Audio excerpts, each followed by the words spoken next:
ဟုတ်ကဲ့ကျွန်တော်ရဲ့ဓမ္မမိတ်ဆွေသူတော်စင်သူတော်ကောင်းများအားလုံးနဲ့ဂုဏ်တော်ကားထားတော်မန္တတော်ဒီကိုရွတ်ဖတ်တဲ့ဆက်ပူဇော်လို့သောကျွန်တော်ရဲ့ဓမ္မမိတ်ဆွေများအားလုံးပဲမင်္ဂလာပါခင်ဗျကျွန်တော်ရဲ့ VPL YouTube Channel ကနေကြိုဆိုလိုက်ပါတယ်ခင်ဗျဒီနေ့မှာတော့ကျွန်တော်ရဲ့ဓမ္မမိတ်ဆွေများအားလုံးအတွက်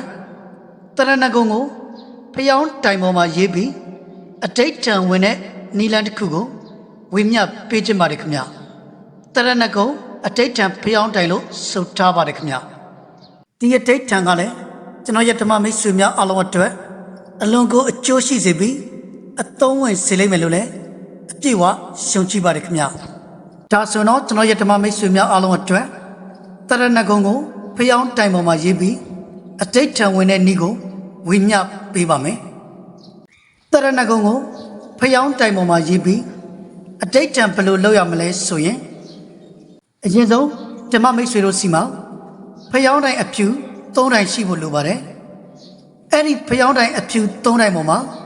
တတိုင်ကိုဗုဒ္ဓံတရဏံခိစ္ဆာမိဒုတိယတတိုင်ကိုဓမ္မံတရဏံခိစ္ဆာမိ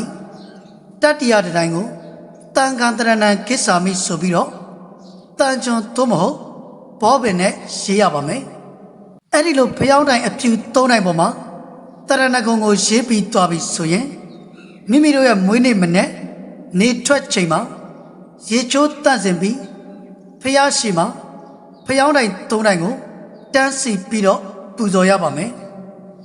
အဲ့ဒီလိုပူဇော်နေစဉ်မှာဂုဏ်တော်9ပါးကိုတပါးလင်ပတိတပတ်လုံးစိတ်ပေးရပါမယ်မိငိမ့်သည့်အထိပတိစိတ်ရပါမယ်ဖျောင်းတိုင်မိငိမ့်သွားပါက